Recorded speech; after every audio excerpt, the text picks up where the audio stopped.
Next up is Trevor Harris.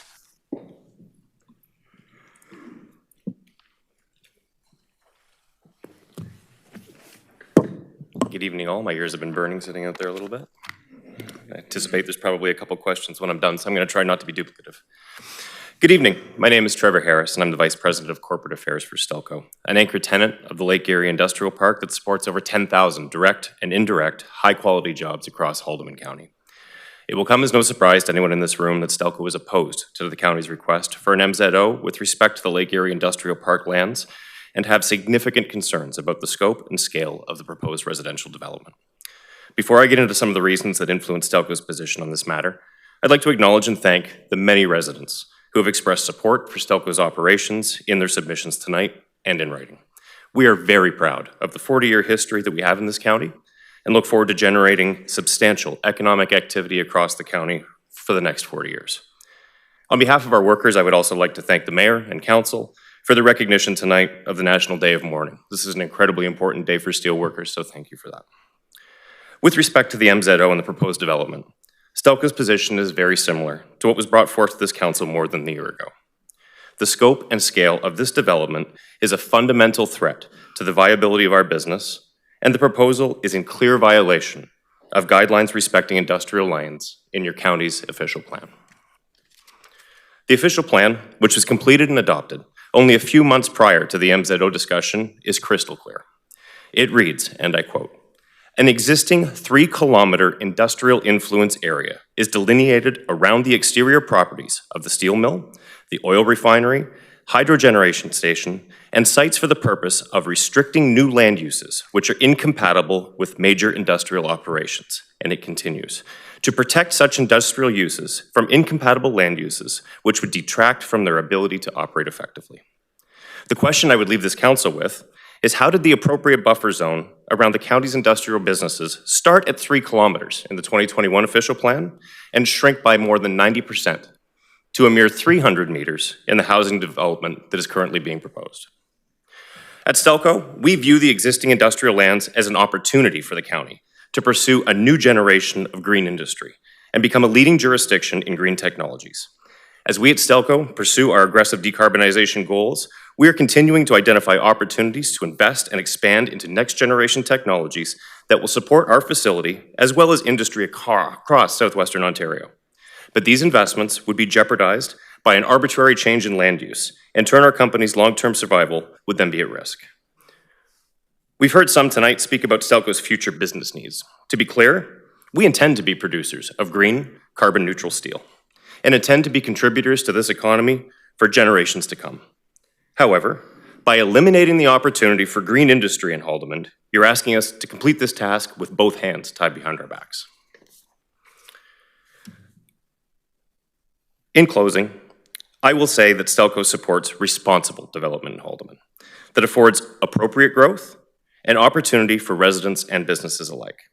However, this MZO proposal does not fit that description. It is being contemplated without substantial economic review, without a full understanding of the tax burden that will be placed on residents as a result of the lack of development charges that this council is able to put forth. And it is supported by nothing more than draft reports, grand promises, and a fundamental change to the way of life in Haldimand County, a change that will risk jobs and the very fabric of the county that so many residents enjoy today. Thank you for your time, and I'd be happy to take your questions. And you have a few. Thank you. Councillor Shirton. Through the mayor. Thanks for being here, Trevor. My pleasure. So, my question. The lands at Stelco, the surrounding lands, this parcel, other parcels, what has been the greatest challenge? Why it's never been developed since the 70s? Unfortunately, I can't really answer that question. I'll tell I you, haven't been around since the 70s. It's infrastructure and lack of. This development could help with infrastructure and spur on more industry. So quit preaching the propaganda that this is all bad. With respect, no, with respect, Councillor, and I appreciate your position, but The heavy industry designation on those lands we view as being vital to the future of our business. We have every intention of expanding our operations, both from an operational steelmaking perspective over the course of the next 20 to 30 years. We also are faced with, frankly, a crisis in terms of our carbon emissions and facing a decarbonization project that is going to, frankly, make or break our business over the course of the next years. It is no secret to anybody in this room that there is a significant price on carbon being established, and companies like ours are being tasked with decarbonizing our activities. These are things that we are going to pursue. These are going to require significant investments in new green industrial technologies, which we do not believe we will be able to accomplish if the surrounding lands are redesignated from industrial to residential. It will compromise our ability to invest in those projects, and our business will not be able to afford the long-term price of carbon, and will frankly put our business in fire turmoil, for lack of a better word. So I appreciate your comments, Councillor, but I don't think this is being sensational. These are the facts as we have them. Thank you. Up next is Councillor Metcalf. Thank you, Mr. Harris, for being here tonight, on behalf of Stelco, of course. I asked the lady earlier, did Stelco ever decide or try to purchase those lands that were put up for sale for expansion or future growth of the company, or was that even on Stelco's radar? I can speak to what was on the public record going back to 2017-18, and I think it was commented on today with those lands being designated to the land trust, ultimately for the benefit of our pensioners. I'm not aware of any conversations that took place. That's not something that I would generally handle. I deal with a lot of our regulatory affairs efforts, our trade activities and things of that matter, so I'm not privy to any of those conversations, so I can't really answer the question. I apologize. Councillor Lawrence. Great. Thanks, Madam Mayor. Thanks for being here, Trevor. Appreciate it. Pleasure. Enlighten me, please. I know I've heard about green steel and environment tonight and stuff like that. And I know of like all the manufacturing plants, heavy industrial, you have to reduce that as we go on over the years. Now, as you invest in the company, and you do have a very profitable company and a great company, and that's why you are still there and continue, hopefully, will for many years. How does, say, if this development happened, how does it threaten your business? Because I'm assuming like the lands that it's going on are owned by Empire now, so there's not a question of ownership. How does that threaten your moving forward? First of all, I'll question the last point you made. I do not believe Empire has title to those lands today. I think that's a conversation that we had a year ago in this chamber, and you were given the assurance that titles were taken care of, and I can assure you that those are still under dispute today. There have been some court rulings, but I can also assure you that we are still consulting with advisors and looking at every opportunity to resolve that situation. We are just, I know because the other day said the Court of Appeals said that it's been settled and it's now Empire, like as far as ownership goes. As I sit here today, after being briefed this afternoon, those titles have not been transferred and no sale has been finalized. Okay. So that's still up for debate, but tell me again, like, or just, I guess, no problem at all. Cole's Notes version of how does, say, if residents were put up, residential developments, how that would threaten your company? I think it comes with setbacks. I'll refer to your official plan that said that it is appropriate to have 3 kilometers of a setback from the gates of Stelco, from the fence line of Stelco. And that's for good reason. Like, we are a heavy industry. We are environmentally compliant. We are subject to significant regulation by the Ministry of Environment, and we comply with those rules. But we are heavy industry. So I think this council and this county agreed that those setbacks were appropriate to ensure that we could continue to operate. If you start putting sensitive uses 300 meters from our fence line, that will compromise the ability for us to actually gain the permits that we require to build additional facilities within our existing fence line. Never mind limit the use of potential future strongly beneficial green industrial uses of that property outside of our fence gate on some of those other properties. It was said earlier today that the MZO in itself doesn't necessarily mean anything will be built, but what it does ensure is that green industry will not be built in the magnitude that is required to decarbonize our facility and support other industry in southwestern Ontario. Okay, great, thanks. Thank you. Councillor Patterson? Thanks, Mayor Bentley, and thanks, Trevor, for being here. we last chatted, I think, December of last year, and I asked you at that time why, and I'm kind of repeating Councillor Metcalf and Councillor Lawrence, but I think it's an important point. I asked you why Stelco hadn't purchased the lands when they're up for sale. And I'm going to kind of paraphrase what you told me in response, and it was basically you felt that if it was today and the land was for sale, it might be a different outcome because the board might be changing their viewpoint or their position on those lands. So that leads me into, it was alluded to whether there's still a title, ownership, or whatever, but my understanding is the appeal last week was denied. So that being said, I'm just wondering if there's a different climate as far as Stelco or the board of directors, would it not be beneficial for you guys to reach out to Empire, whether they own it today or tomorrow or as a month from now, to have some discussions about the employment lands area? If you want to bring green jobs, green energy in there, that would probably, I mean, I think if we're all grown-ups in the room and we want what's best for the county and best for the plant and best for the developer, and we all talk, maybe we can come to some type of arrangement that this 3-kilometer buffer isn't affected. Because whether it's the land zone, the industrial land zone by you guys, or you lease it from Empire, or whatever arrangement you guys make, you're all big kids in the financial world. If there is, and the key word, if there is any residential development, it'll be outside that 3-kilometer buffer. And maybe everybody can win. I'm not putting you on the spot here, but I'm just wondering, do you think that's possible for those discussions for your board, for Mr. Kassenbaum, whoever it is involved, can sit down and have that type of dialogue? Because I think that's where we're at now. So I'll answer those questions in 2 parts, and I may ask you to repeat the first part of the question as I come back to it. But I think in terms of what we can talk about going forward, again, I'm not aware of the level of conversations that are underway currently, but what I did say in my remarks is that we do support responsible development that actually affords appropriate growth for both businesses and residents and for the county to grow its tax base. We don't view this proposal as responsible development. With respect to the first part of your question, Stu, and thankfully I remembered, going back to our previous conversation, it alludes to the other question I got. I think if you were to turn back the clock a little bit and ask the question, and I'm probably putting myself in a little bit of jeopardy here in terms of trying to presuppose what folks around our board table were saying, because I'm not privy to those conversations. I think if you look at the status of those lands as provincially significant employment lands, zoned industrial, with a 3-kilometer buffer zone around, I don't think we had any great concern about somebody purchasing those properties to put electrical generation, new green industrial technology, or other heavy industry. Those things would not have impeded our operations.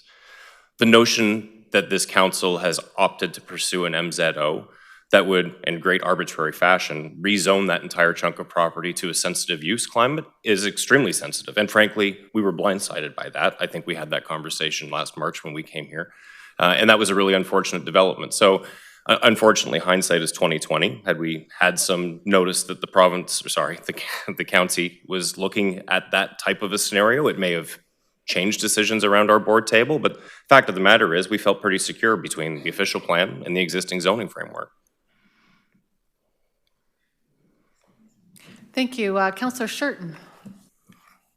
Through the mayor, again, thanks for being here, Trevor. Just a question, and just for everybody here probably also. You mentioned if this development happens to take place, there'll probably be little chance of you guys being able to expand your green energy or green steel making. So are you telling me you'll need more land to do that than that currently you own? Like, can you I'm just not sure what you mean by that statement. I think it's twofold. One, I think at one point in time, we certainly contemplated additional green industrial uses, major green industrial uses on some of the property that is outside of our fence line. But our belief is that rezoning that property from industrial to residential and placing sensitive uses against our fence line will impede our ability to get the appropriate permits for new expansion within our fence line. To give a hypothetical example, we have a blast furnace. If we chose to erect a second blast furnace on our site, we are not contemplating that, but to give you a sensational example, Yes. I think we would be severely restricted at where on our property we could place it because of the new residential zoning around the facility. From an industrial perspective, with a massive 3-kilometer buffer zone, it is, as you can imagine from an environmental assessment perspective, a lot friendlier when you're talking about putting heavy industry in that space. We believe it would restrict our ability to build within our own property line additional heavy industrial uses because of the new sensitive use that you're contemplating putting directly outside our fence line or within 300 meters, which in our opinion is an unacceptable setback. Okay, so my last question is, and I'm sure you're aware of this, although you're mainly probably with Stelco, are you aware of any other municipality that has a 3-kilometer setback? I can't say I've done a lot of research outside of the facility areas that we operate in, so no, this is the one that I am familiar with at this point. So you're not going to comment that this is probably the only one that's 3 kilometers in Ontario? It's also the only provincially significant industrial zone property at this magnitude anywhere in the province, so I would understand it would be a unique situation. Okay, thanks.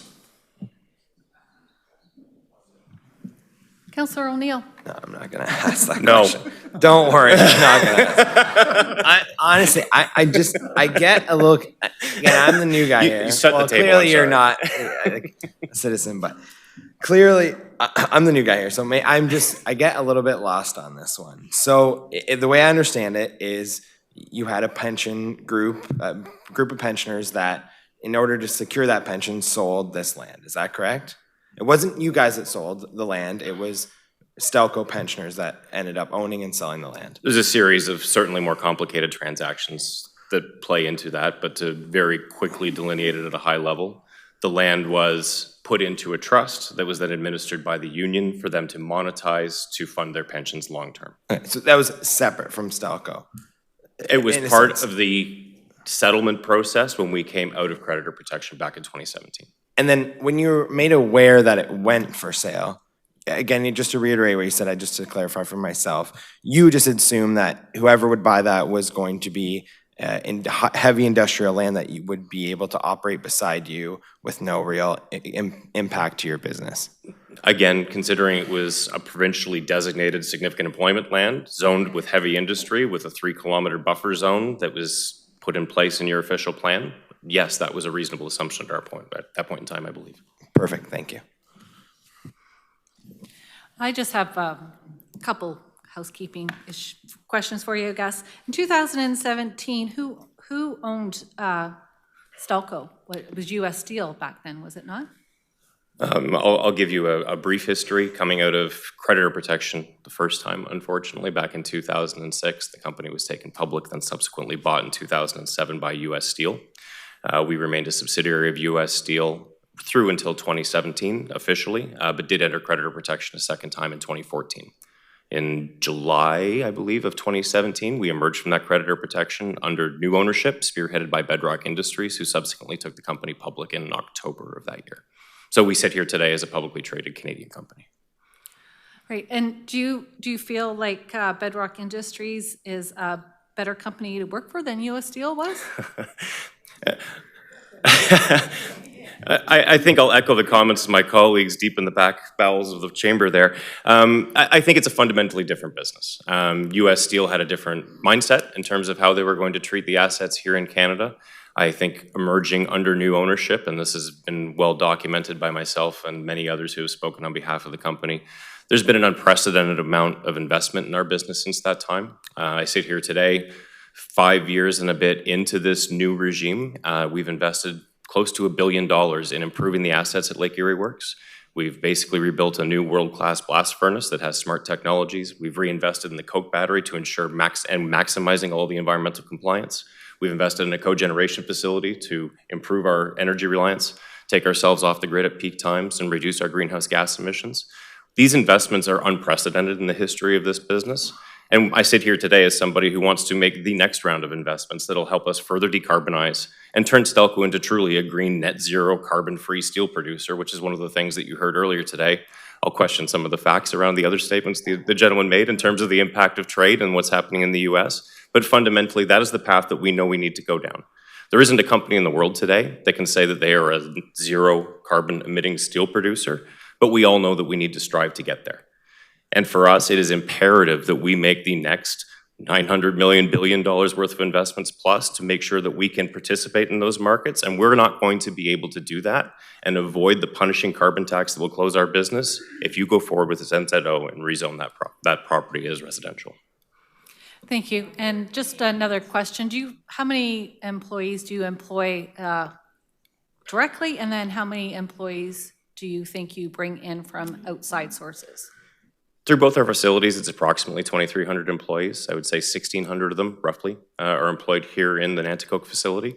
And when we look at our external contractors, other supply chains, we're very confident that we can say we directly or indirectly employ approximately 10,000 people across the county.